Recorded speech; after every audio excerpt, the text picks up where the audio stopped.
شروع اللہ کے ببرکت نام سے جو نہایت رحم کرنے والا ہے۔ عہد قدیم کے معجزات کا آج کی جدید سائنس روشنی میں تجزیہ کرنا نہایت مشکل کام ہے، کیونکہ ہم ماضی میں پلٹ کر نہیں جا سکتے۔ تاہم چند معجزات ایسے ہیں جنہیں پرکھا جا سکتا ہے۔ انہی معجزات میں سے ایک حضرت موسیٰ کا عصا کو سمندر پر مارنا، پانی کے معجزانہ طور پر پھٹ کر ان کو راستہ دینا اور فرعون کو اس کے لشکر سمیت دریائے نیل میں غرق کرنے کا ہے، جسے ہم ایک سائنسی توجیہ کے ساتھ بیان کریں گے۔ فرعون مصر کے بادشاہ کا لقب تھا۔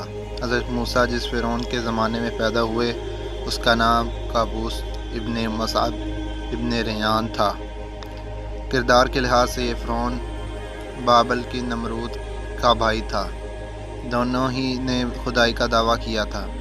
مورخین کے مطابق جب آپ کا سن مبارک 18 سال کے لگ بھگ ہوا تو اللہ تعالیٰ نے آپ کو منصب رسالت کے لیے منتخب کیا اور خالص توحید کی تعلیم فرمائی گئی اور فرعون اور اس کی قوم کی ہدایت کے لیے مامور کیا۔ آپ نے مصر کا رخ کیا اور اپنے بھائی ہارون کے ساتھ لے کر فرعون کے پاس پہنچے اور اس سے دو مطالبات کیے۔ پہلا یہ کہ اپنے آپ کو خدا کہلوانا چھوڑ دے اور اس کا ایک خدا کی بارگاہ میں جھک جائے جو تمام جہانوں کا مالک ہے۔ دوسرا، بنی اسرائیل پر ظلم و ستم روکا جائے اور اسے چھوڑ دیے۔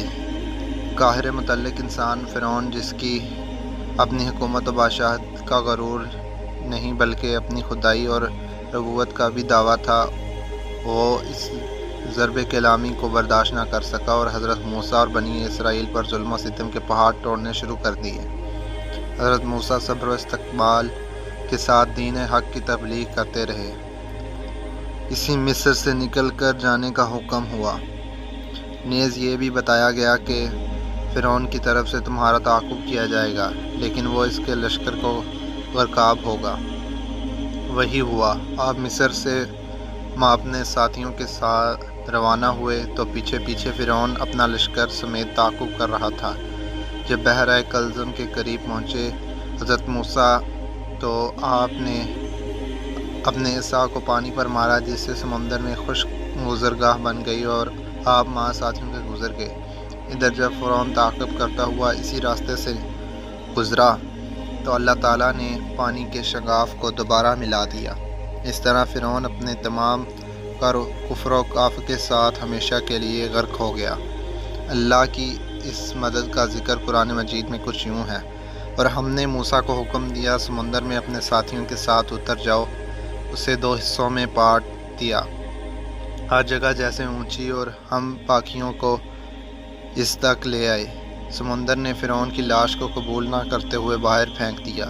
کافی مدت تک فرعون کی لاش سمندر کے کنارے پڑی رہی۔ ایک دن مصری لوگ سمندر کے کنارے گردش کر رہے تھے کہ ان لوگوں کو فرعون کی لاش نظر آئی۔ انہوں نے اس لاش کو اٹھا کر موجودہ فرعون کے پاس لے گئے۔ فرعون کی قوم بڑی عقل مند تھی۔ انہوں نے لاش کو مسالہ لگا کر بڑے ادب و احترام کے ساتھ تابوت میں رکھ کر محفوظ کر دیا۔ وہ قوم لاشوں کے مسالہ لگانے پر بڑی مشہور اور مانی جاتی تھی۔ اس قوم نے فرعون کی لاش کو محفوظ کرتے ہوئے یہ غلطی کر دی تھی کہ اس کے ذہن میں یہ بات نہ آئی تھی کہ فرعون کی لاش تو پہلے ہی سمندری نمکیات لگے ہوئے ہیں۔ انہوں نے فرعون کی لاش میں نمکیات والے مسالے لگا کر تابوت میں رکھ دیا تھا۔ وقت کے ساتھ ساتھ وہ لاشیں جن کو مصریوں نے مسالہ جات لگا کر محفوظ کیا ہوا تھا وہ سب زمین میں چھپتی گئی۔ اسی طرح فرعون میں ممی کو بھی دنیا بھول گئی۔ فرعون کے واقعے کے تقریباً 2000 سال گزرنے کے بعد اللہ تعالیٰ نے اپنے آخری پیغمبر حضرت محمد مصطفیٰ صلی اللہ علیہ وآلہ وسلم کو زمین پر بھیجا اور حضرت محمد مصطفیٰ صلی اللہ علیہ وآلہ وسلم پر قرآن پاک نازل فرمایا۔ قرآن پاک میں اللہ تعالیٰ نے بڑی تفصیل کے ساتھ واقعات کو بیان کیا کہ قرآن پاک کی ایک آیت اللہ تعالیٰ فرعون کی لاش کے بارے میں یوں حکم فرماتا ہے کہ ہم نے تیرے جسم کو آنے والی انسانوں کے لیے عبرت بنا کر محفوظ کر دیا ہے۔ 18ویں صدی تک کوئی نہیں جانتا تھا کہ قرآن کے اندر جو اللہ تعالیٰ پاک نے فرعون کی لاش کو محفوظ کرنے کا وعدہ کیا ہے تو وہ لاش کہاں ہے۔ 1871 میں مصر کے ایک شہر الغورنیہ کہ ایک غریب اور چھوٹے سے چور عبد الرسول نے رسول کو فرعون کی لاش تک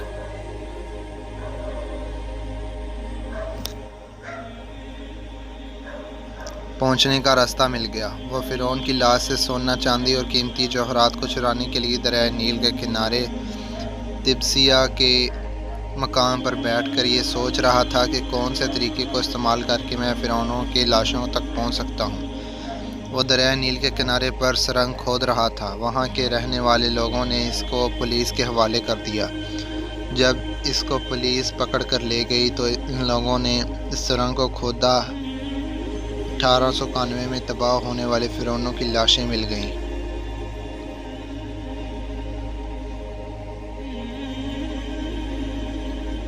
لاش کے کفن پر فرعون کا نام لکھا ہوا تھا۔ جب ماہرین اس لاش کو اپنے ساتھ قاہرہ لے کر پہنچے تو انہوں نے تسلی سے اس لاش کا جائزہ لیا، تو اس لاش پر جمی ہوئی سمندری نمکیات کی تہ میں جب سے انہوں نے اندازہ لگایا کہ یہ وہی فرعون کی لاش ہے جو حضرت موسیٰ علیہ السلام کا پیچھا کرتا ہوا سمندر میں غرق ہو گیا تھا۔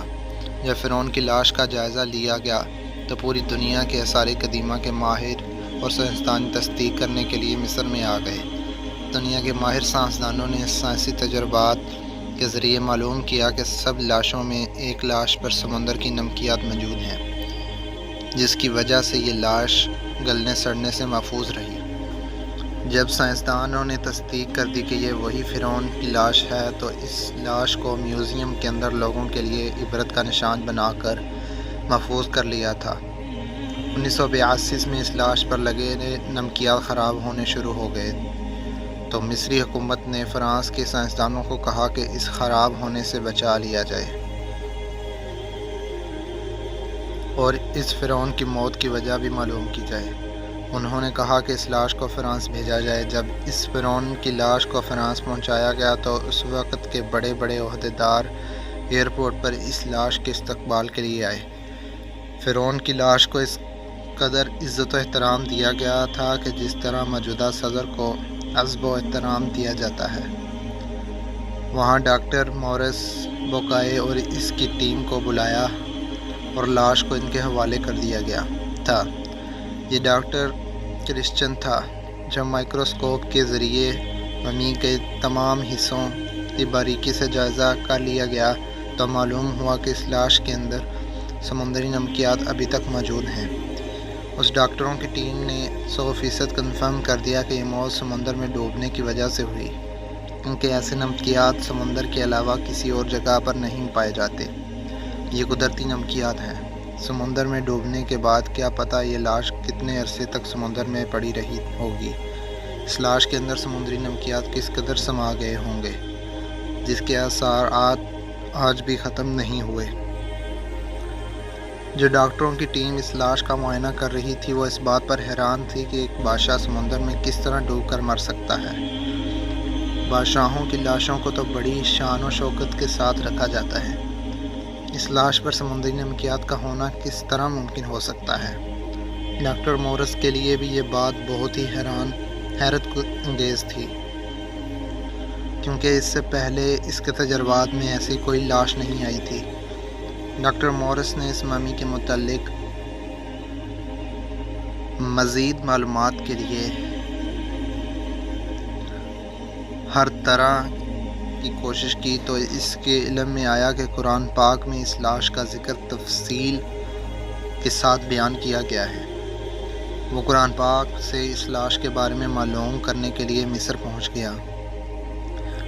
ڈاکٹر مورس ایک سائنسدان تھا، اس لیے اس نے بہتر یہی سمجھا کہ مصر کے سائنسدان سے معلومات لی جائے۔ اس نے سائنسدان سے معلومات حاصل کرتے ہوئے مسلمان سائنسدان سے کہا کہ میں قرآن پاک سے فرعون کی لاش کے بارے میں مطالعہ کرنا چاہتا ہوں۔ مسلمان سائنسدان نے قرآن پاک کی سورہ یونس کی آیت نمبر 90 تا 92 کا ترجمہ پڑھ کر ڈاکٹر مورس کو سنایا، جس میں فرعون کو خدائی کا دعویٰ اور اس کا حضرت موسیٰ علیہ السلام کے پیچھا کرنے کی وجہ اور سمندر میں ڈوب کر مرنے، پھر سمندر کا لاش کو باہر پھینکنے اور لاش کو محفوظ کرنے کا وعدہ اللہ تعالیٰ نے قرآن پاک میں واضح طور پر بیان کیا ہے۔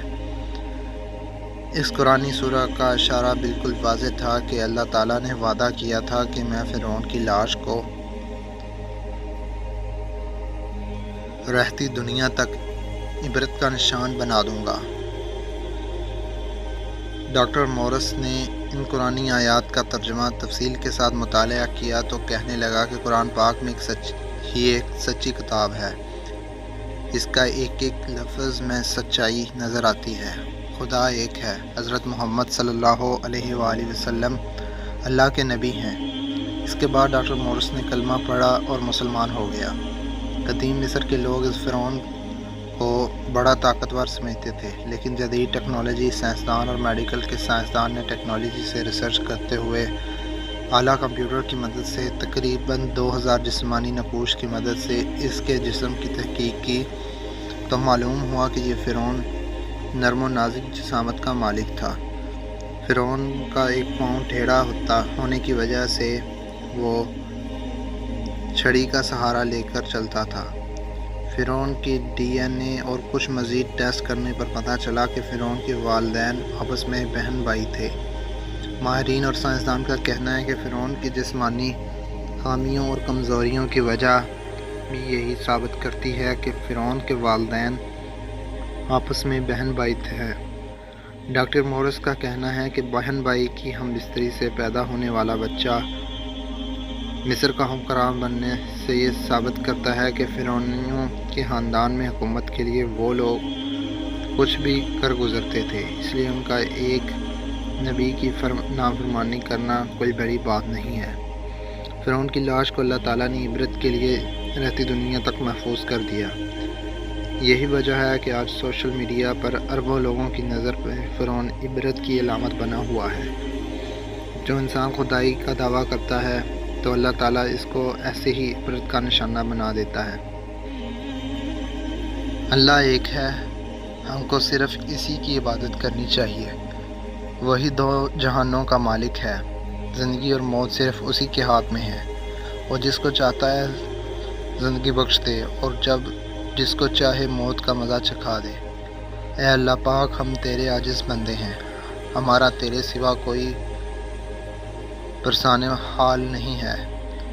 اے اللہ پاک، ہم پر اپنا خاص رحم و کرم فرما دے، ہمارے دلوں میں نبی اکرم صلی اللہ علیہ وآلہ وسلم کی محبت بھر دے اور ہم کو نبی کریم صلی اللہ علیہ وسلم کا سچا